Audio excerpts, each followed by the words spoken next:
Afternoon, ladies and gentlemen. Welcome to another episode of Rendezvous with Anza on CxO Global TV. Now, CxO Global Forum has, for a while now, incorporated this great ecosystem of thought leaders. And each time when I do this show, we interview interesting personalities who have made a considerable mark in the fields that they're working in.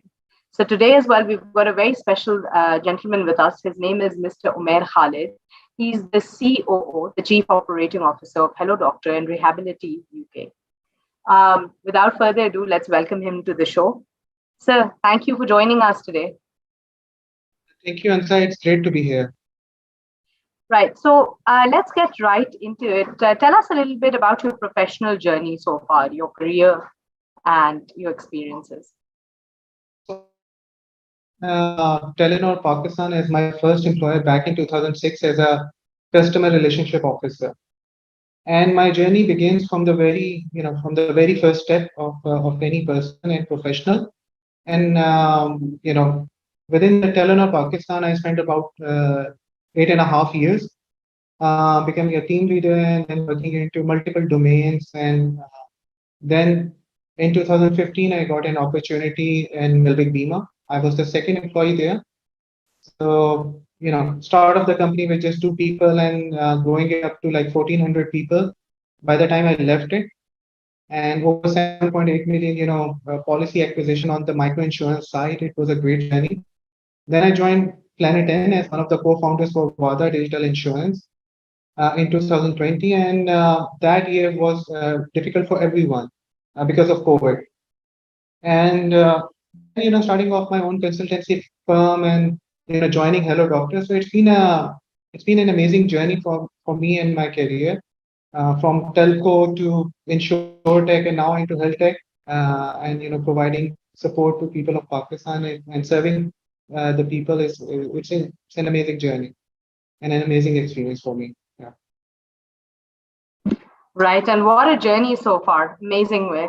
So let's talk a little bit about your role as the COO of Hello Doctor. What does your work entail on a day-to-day basis?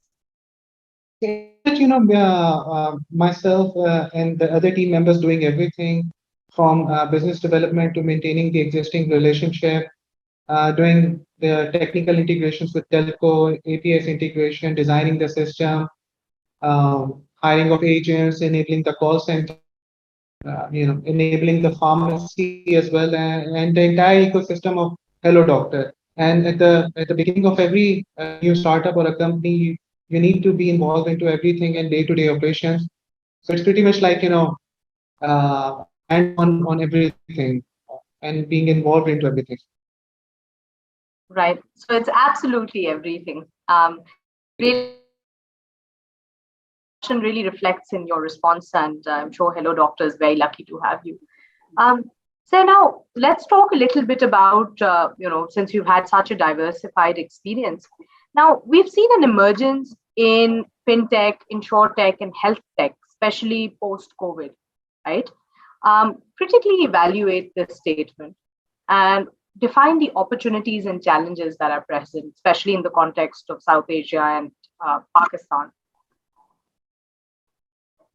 So I think, because of COVID, we all learn new things and we change our lifestyles. Yes, we were aware of the e-commerce platform, but on very few and, different things. But during COVID, we all went up like, even ordering bread, egg, and, daily grocery items as well from the e-commerce platform, resulting in, high volumes on the fintech and dependencies on the wallets and the online payment gateways. And insurtech, obviously me being involved into one of the first insurtech companies in Pakistan who actually, went out and offered the micro insurance product to Jazz customers. And this really enables everyone that, look, yes, something bad can happen and you need to be covered up through any insurance, product. And again, the health tech side during COVID, Hello Doctor and many other companies, health tech companies, all of them, they've stepped up, offered their services free of cost during the pandemic, and really enabling and helping out different people. And this entire dynamic and ecosystem has actually changed the landscape of the country on the insurtech, fintech, and health tech side. Now all the companies, they see that yes, no one company can serve the entire 250 million population of Pakistan.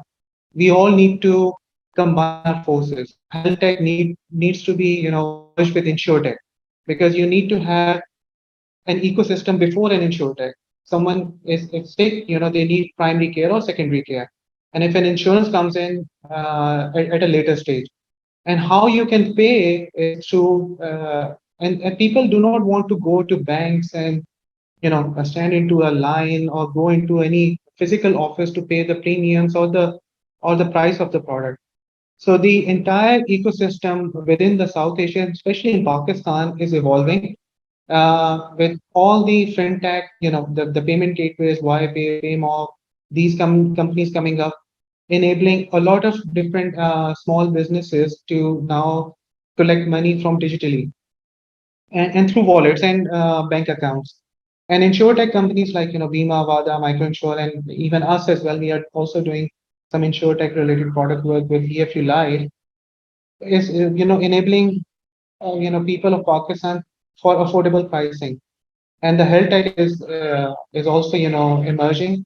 And I think, a lot of things will come up, and the government and the SECP is playing an essential role for this as well. And there are huge opportunities.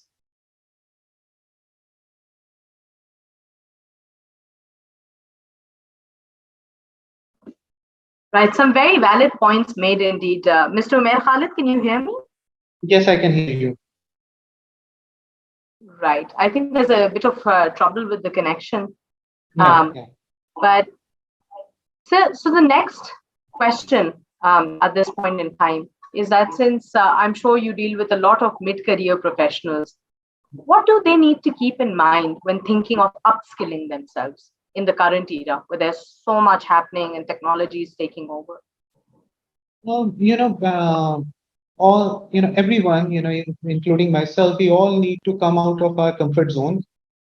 It's not that, we are performing one job or one activity and we are comfortable and we are achieving, we are high achievers in those particular job roles, but we need to learn new things. And I would advise to all the mid-career, employees or employers or joiners, anyone, they need to upskill themselves. They need to stop relying on organizations taking them to a classroom and teaching them. They need to, whatever they've learned, they need to implement themselves. They need to get their hands dirty by doing things by themselves. And LinkedIn, CxO Global Forum, YouTube channels, a lot of these, things, you can learn from online. But unless you have the desire to actually come out from your comfort zone, you cannot learn these things. So the first and the foremost advice would be to come out from their comfort zone and seek other, other skill sets and knowledge and information. Point duly noted, sir. Um, Now let's talk about your professional journey, but how there was an impact on your professional and personal life. So let's say we rewind back a couple of years, maybe a decade. Would you like to narrate an incident in your life professionally that impacted the kind of person that you are right now? I think, summing up or, mentioning just one incident won't justify the entire journey. They were, obviously in your entire professional career, there are incidents which actually, teaches you a lot. And in my, professional career, there are, like, I would say 3 to 5 different incidents. Without naming the names and stuff, I would say that very early on, I was one of the high achievers or high performers back in Telenor.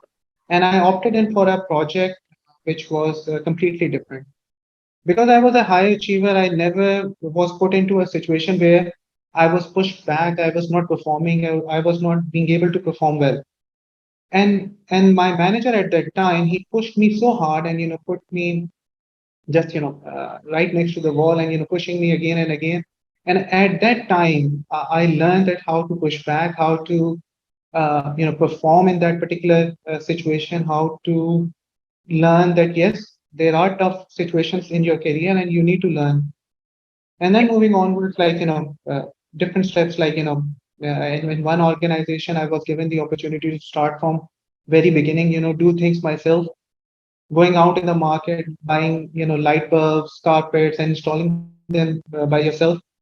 And then moving on, like my managers and even the support of the chairman and other people, that they put a lot of confidence and giving you and teaching you because of their own experiences as well, showing you that yes, you need to be aggressive, but also be very calm.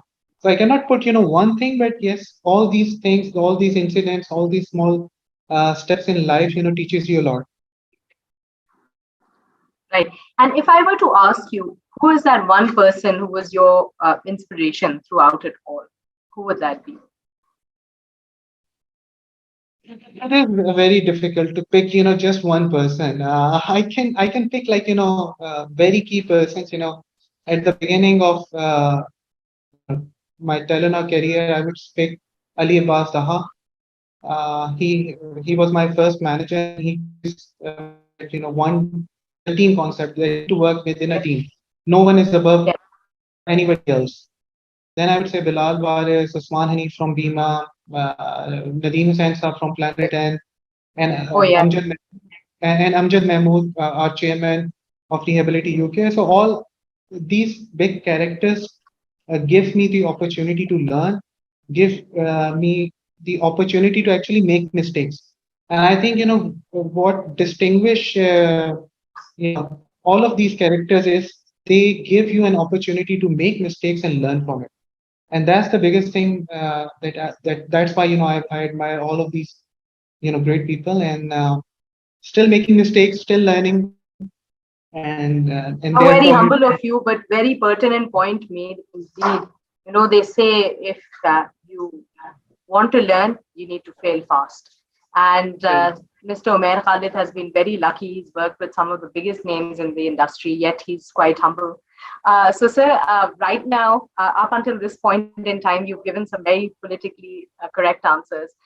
We are going to put you in a bit of a tough situation. There's a surprise rapid fire round that we're going to do. So you'll have to be very fair and answer the first thing that comes to your mind when I say the following. Are you ready? sure. All right. Number one, micro insurance. Inclusion, supporting people, M Health, ease, value added services, uh, options to customize my services, right? Change management, communication, hello doctor, healthy lifestyle, and last, Umair Khalid. still a student. Brilliant. You did excellent on this round. Thank you so much. You've been an absolute sport.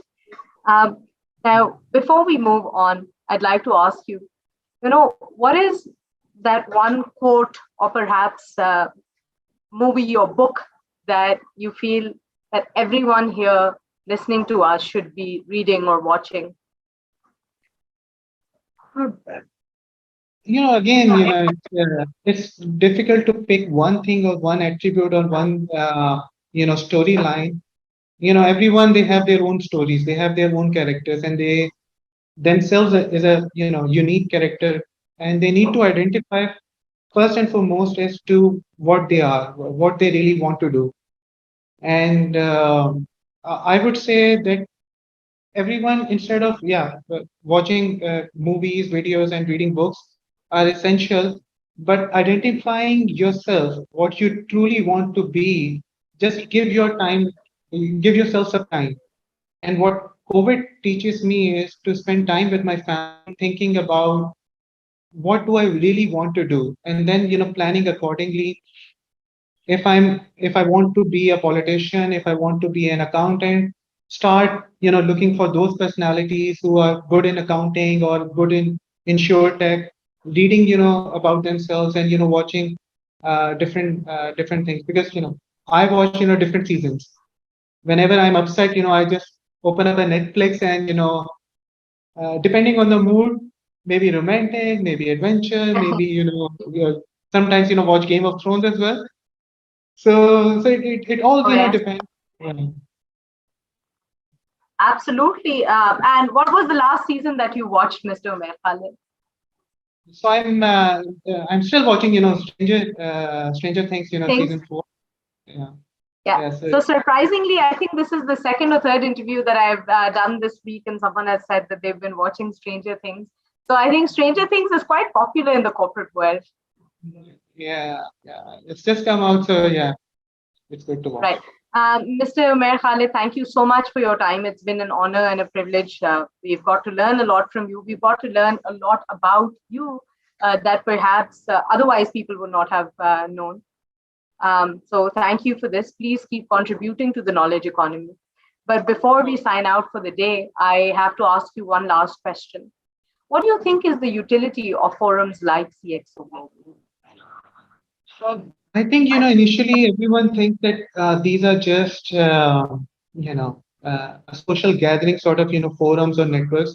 But when you really involve into these things, I think, CXO Forum and the groups that I'm into and the exposure that we are getting, even though I'm not from a pharma industry or from any other industry, you keep getting information about other industries, what is happening. The freedom of speech is there. Everyone can share their own experiences. So I think it's a good learning platform, which is really helping a lot of professionals. And I think these forums are also enabling other partners as well in future potential collaboration, because we've collaborated through the forum. We reach out to different people, and we know that yes, people are there. Kamal has been very supportive. Anyone who asks him, even at midnight, I need to get my internet fixed. Can you give me this person's contact details? And immediately, you can even reach out to people. So I think these forums are enabling people to learn more and contribute more as well. Absolutely. And hats off to Mr. Kamal Masroor for putting together a wonderful community of Yeah, change makers and thought leaders. absolutely, absolutely. Thank you very much, Mr. Umair Khalid. Thank you, ladies and gentlemen, for watching. We'll join you next time. Please keep us updated with your comments.